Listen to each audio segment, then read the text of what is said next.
Oke, selamat pagi, selamat siang, selamat sore, selamat malam. Mohon izin saya menjawab pertanyaan dari Yuk Uji mengenai membaca hasil uji lab melalui rekaman video agar bisa diputar ulang ya kalau seandainya belum jelas.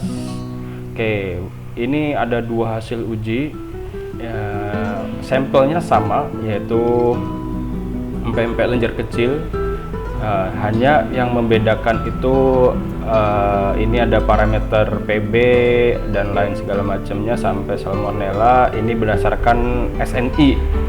SNI-nya itu SNI empek-empek ikan rebus beku, nomornya 7661.1 tahun 2013. Judulnya empek-empek ikan rebus beku bagian 1, spesifikasi.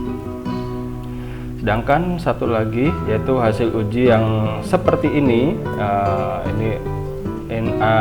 Bingung juga sebenarnya tabel seperti ini ya. Ini ada angka-angka yang hanya angka saja, ada parameter, ada angka N, ada angka C, result atau hasil, ada angka M kecil, M besar, unit, dan metode. Oke, nanti akan kita jelaskan tapi setelah yang pertama ini. Oke, sebelum membaca hasil uji, ada baiknya kita memperhatikan sebelumnya, harusnya sebelum pengujian sih, sebelum kita mengirim sampel ke laboratorium Saraswanti, kita perhatikan logo ini. Logo ini maksudnya adalah lab ini sudah diakreditasi oleh Komite Akreditasi Nasional KAN.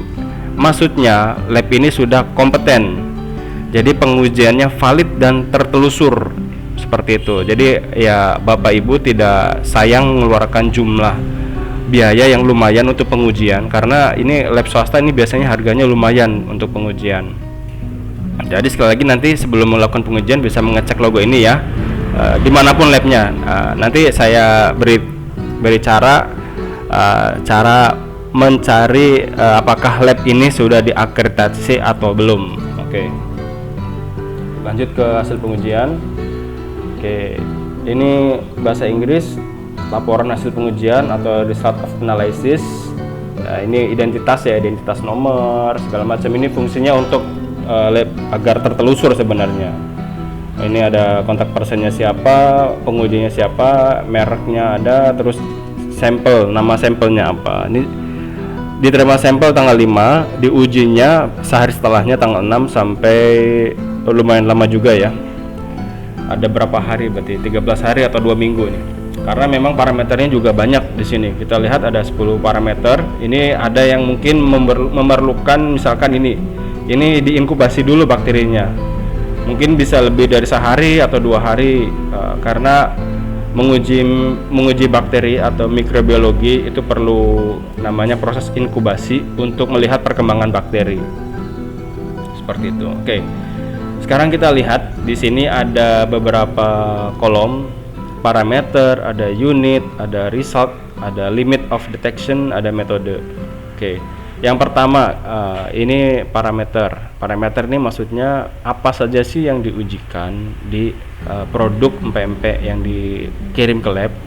Ini ada parameter PB, PB, SN, AS, CD, HG. Nah, ini istilahnya adalah logam berat. Nah, ini yang logam yang berbahaya. Jadi kita cek SNI-nya ya. Kalau di SNI itu langsung aja ke persyaratan mutu. Persyaratan mutu ini di tabel 1, persyaratan mutu dan keamanan pangan. Ini PB itu timbal, CD kadmium, arsen, AS, timah, SN, merkuri. Nah, ini berbahaya merkuri ya, HG. Nah, ini sebenarnya ada tanda bintang di sini. Tanda bintang ini maksudnya itu ada catatan bila diperlukan. Ini biasanya untuk ikan laut. Ikan laut karena memang secara alami dia kadang makanannya plankton ya. Plankton itu mengandung beberapa mineral yang lumayan tinggi. Misalnya kadmium misalnya contoh. Itu di beberapa plankton itu secara alami memang tinggi kadmiumnya. Tapi ada indikasi juga, misalkan bahan baku ikannya itu diindikasikan dari laut atau dari sungai perarian yang tercemar oleh limbah industri. Biasanya kan di Laut Jakarta itu ya, itu kan dekat-dekat dengan kawasan industri, bisa jadi itu hasilnya tinggi. Nah, untuk mengecek ini juga kita bisa mencari referensi di beberapa hasil penelitian atau jurnal. Biasanya kan banyak penelitian di laut mana kandungan merkurinya tinggi atau tidak. Biasanya yang paling berbahaya ini yang merkuri timbal. Ini berbahaya semua sebenarnya, tapi yang paling di note, makanya ini nomor pertama adalah merkuri. Nah, ini ada persyaratan. Ini tulisannya maksimal 0,5. Berarti kalau di atas 0,5, misalkan 0,56, 0,6 itu tidak lolos. Satuannya mg per kg, miligram per kilogram. Oke. Kembali ke hasil uji ya. Oke, di sini ada unit tadi sama satuannya, ada hasil, ada limit of detection. Ini maksudnya kemampuan alat membacanya itu 0,09. Jadi kalau lebih kecil dari ini itu tidak terbaca atau tidak terdeteksi lah. Ini kemampuan alat, limit of detection alat. Bukan hanya alat sebenarnya, dari alat, metode uji, orangnya gitu. Karena ini gabungan dari alat, orang, dan metode ujinya. Oke, kita baca hasilnya. Langsung fokus ke sini ya. Untuk membacanya itu not detected, jadi tidak terdeteksi, aman berarti. Karena kalau kita lihat persyaratan SNI itu PB 0,3 mg per kilogram. Oke, berarti yang ini aman. Yang kedua ini formalin kualitatif. Jadi ini biasanya menggunakan kit ya, seperti rapid test itu menggunakan alat kit yang sekali uji sekali pakai. Nah, ini ada keterangannya, makanya kit. Nah, ini hasilnya negatif. Terus SN ini timah.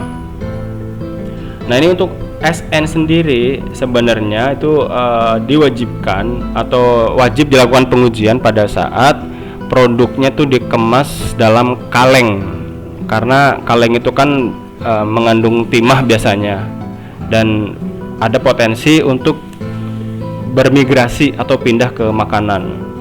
Nah, tapi ini hasil ujinya tidak terdeteksi, jadi aman. Arsen juga sama, ini aman.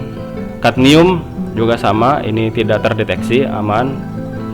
Merkuri juga aman. Oke, 0,004 batas deteksinya. Ini sebenarnya menunjukkan kemampuan lab nih, kualitas lab. Semakin kecil angkanya, berarti bagus dia alatnya, orangnya juga, sama metode ujinya. Oke, sekarang ke nomor 7 ya, dan sampai 10. Ini namanya beda sendiri dengan yang di atas kan. Kalau yang di atas singkatan, kalau ini tidak, karena ini nama bakteri, nama latin bakteri. E. coli, Vibrio parahemolyticus, Vibrio cholerae, Salmonella sp. Nah, ini juga diatur dalam SNI 7661 tentang PMP. Nah, ini sekali lagi ini ada tanda bintang ya. Tanda bintang ini bila diperlukan. Ini maksudnya apa? Pada saat biasanya ini digunakan pada saat auditor mengunjungi rumah produksi atau dapur. Dia akan mengamati kalau dapurnya kotor. Nah, ini berarti perlu diuji ini nih, Salmonella cholerae sama Vibrio parahemolyticus. Tapi pada saat sudah menerapkan GMP, menerapkan CPPOB, itu ini dikecualikan dengan asumsi berarti udah aman gitu. Berarti tinggal yang ALT, E. coli sama Staphylococcus aureus. Nah, ini sekali lagi kita baca ini juga persyaratan. Jadi batas maksimal, misalkan ALT maksimal berarti 50.000 koloni per gram atau 5 kali 10 pangkat 4. 10 pangkat 4 itu adalah 10.000 ya. Oke. Terus E. coli ini satuannya beda ya, APM. APM itu singkatan angka paling mungkin per gram. Nah, kurang dari 3. Oke. Nanti akan dijelaskan di Perka Badan POM apa itu artinya APM juga. Nah, terus Salmonella. Nah, ini negatif nih. Jadi tidak boleh ada ya. Harus negatif hasilnya per 25 gram. Nah, Vibrio cholerae juga sama, per 25 gram harus negatif.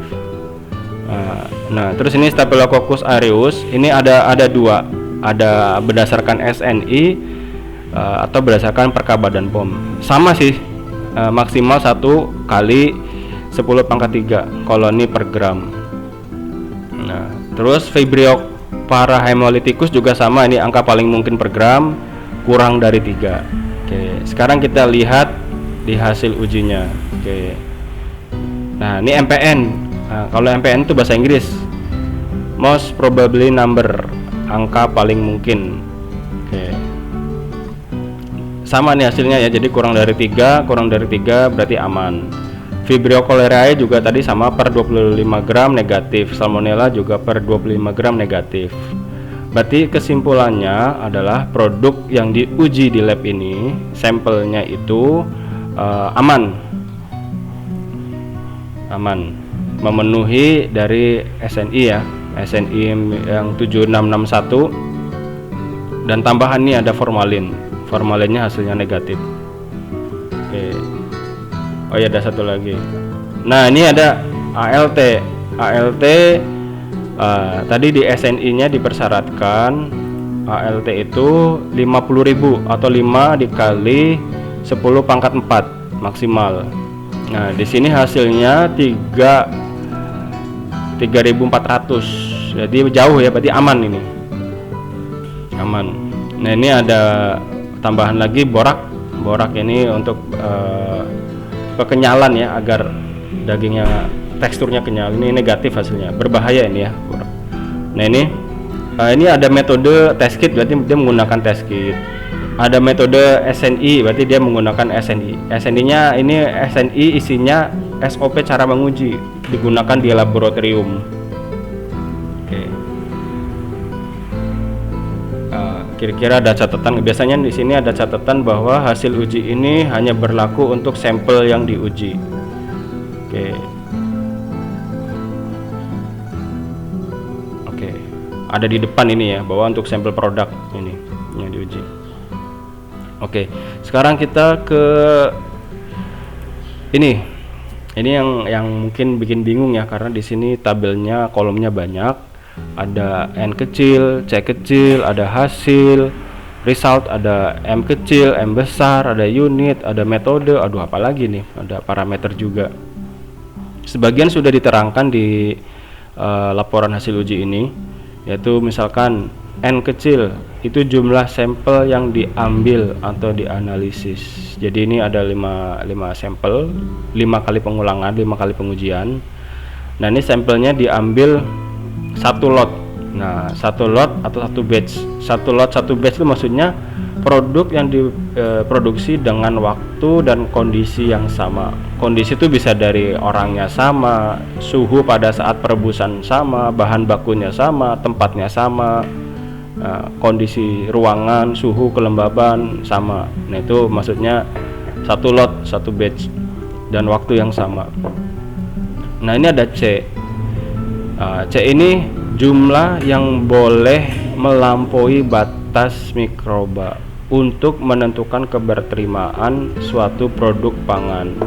Jadi dalam satu pengulangan pengujian, misalkan 5 pengujian, jumlah sampel yang diperbolehkan tidak sesuai dengan parameter atau batas maksimal ya, ini yang M besar itu 1.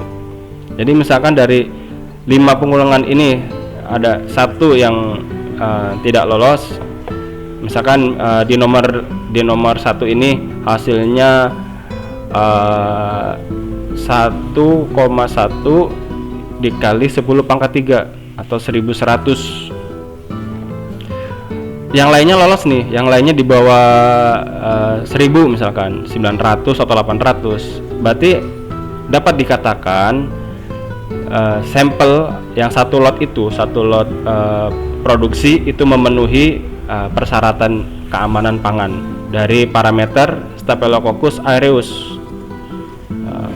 Nah, kita perlu baca ini nih, perlu baca Peraturan Kepala Badan Pengawasan Obat dan Makanan RI nomor 13 tahun 2019. Minimal kita baca ya. Nah, ini ada dokumennya. Jadi Perka Badan POM atau Peraturan Badan Pengawasan Obat dan Makanan Nomor 13 tahun 2019 itu mengatur batas maksimal cemaran mikroba dalam pangan olahan. Karena kita tahu bersama bahwa dalam pangan itu ada bahaya mikroba, ada bahaya kimia, ada bahaya fisik ya, ada 3 jenis bahaya. Yang tadi yang pertama yang di sini ini masuknya kategori bahaya kimia, yang PB sampai Hg dan borak, formalin tuh bahaya kimia. Tapi kalau yang E. coli, yang bakteri itu masuknya bahaya mikrobiologi atau bahaya biologi. Nah, di sini diatur apa itu tadi ya, apa itu N, apa itu M kecil, apa itu M besar, apa itu yang dimaksud dengan lot. Nah, ini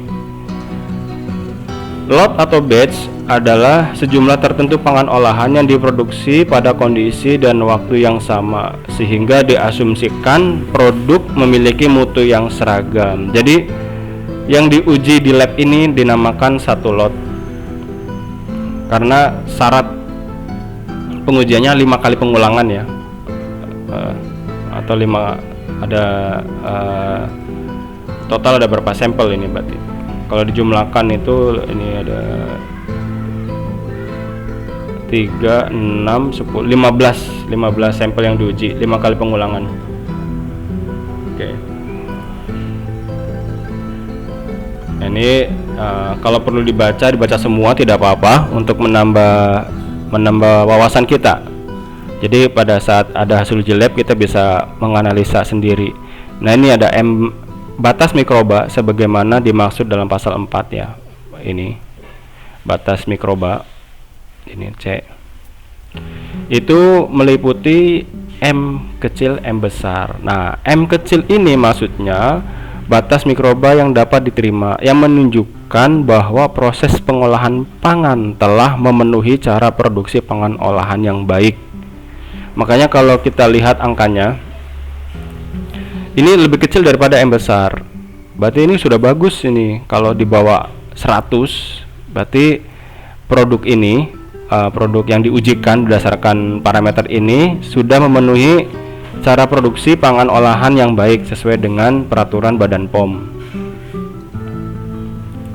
Nah, M besar merupakan batas maksimal mikroba. Jadi toleransi lah. Jadi kalau toleransinya sampai 1000 lah. Kalau di atas 1000 berarti sudah nggak bisa diterima lagi atau tidak memenuhi persyaratan keamanan pangan, seperti itu.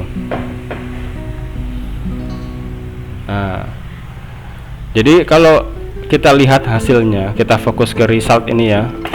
Ini kurang dari 10, kurang dari 10, kurang dari 10, berarti bagus semua hasilnya, memenuhi M kecil apalagi M besar. Berarti cara produksi pangannya sudah bagus, sudah sesuai peraturan Badan POM. Seperti itu ya. Jadi ini hasil uji sampel yang diuji pada bulan Mei, awal Mei ya, itu bagus, dan ini bisa menjadi indikator bahwa QC lah, produk yang diproduksi harus terus dijaga gitu, dijaga agar memenuhi regulasi atau peraturan Badan POM, dan satu lagi memenuhi SNI karena sudah sertifikasi SNI. Nah, tadi ada satu yang ingin kami sampaikan, yaitu mengenai logo CAN ya. Ini jadi karena kita bayar ya, kita pengujian ini kan bayar dan harganya juga lumayan, apalagi kalau di Saraswanti ini swasta. Logo CAN ini menunjukkan bahwa Lab Saraswanti sudah terakreditasikan, artinya sudah diakui kemampuannya dalam melakukan pengujian. Jadi dapat dikatakan labnya kompeten, hasil ujinya valid dan tertelusur, seperti itu. Nah, ini cara mengeceknya gampang. Bapak Ibu tinggal mengunjungi kan.or.id. Nah, ini ada kan.or.id. Nanti ke directory, LPK. LPK itu lembaga penilaian kesesuaian. Kita pilih terakreditasi. Ada pilihan laboratorium. Nah, ini ada 17025. Ini maksudnya lab pengujian. Kalau 17043 itu uji profesiensi atau uji banding antar lab. Kalau yang sebawahnya lagi itu lab medis. Oke, ke lab penguji. Nah, kita cek tadi di sertifikat atau di laporan hasil uji ada nomor ya, LP184IDN, ini maksudnya nomor labnya. Nah, kita cek di sini. Oke, wah ini mohon maaf tabelnya jadul ya, jadi kita harus sedikit manual carinya. Oke, terakhir 067 berarti ada sekitar di halaman 009, mungkin halaman 3 kali. Kita klik halaman 3. Ke bawah 184 tadi ya nomornya ya. Oke, 184 ke bawah lagi 156 170 pelan-pelan. Oke, 184. Nah ini Saraswanti. Oke, nah ini yang tabel sebelahnya ini ada tahun masa berlaku, jadi sampai 2021 nanti bisa diperpanjang ini. Nah ini ada parameternya, jadi parameter produk. Kalau ingin lebih detail nanti bisa di lingkup. Ini ada sertifikatnya. Nah, di sini kita baca ini ada ikan dan produk perikanan. Nah, kita kalau ingin lebih detail kita bisa klik ini. Kita akan tahu ruang lingkupnya apa saja yang diujikan. Karena tadi kan ada yang kimia, ada mikrobiologi, bahkan ada bioteknologi. Nah, kita ini ada 85 halaman ya. Nah, tadi kalau nggak salah saya baca ada di halaman 53. Sebentar.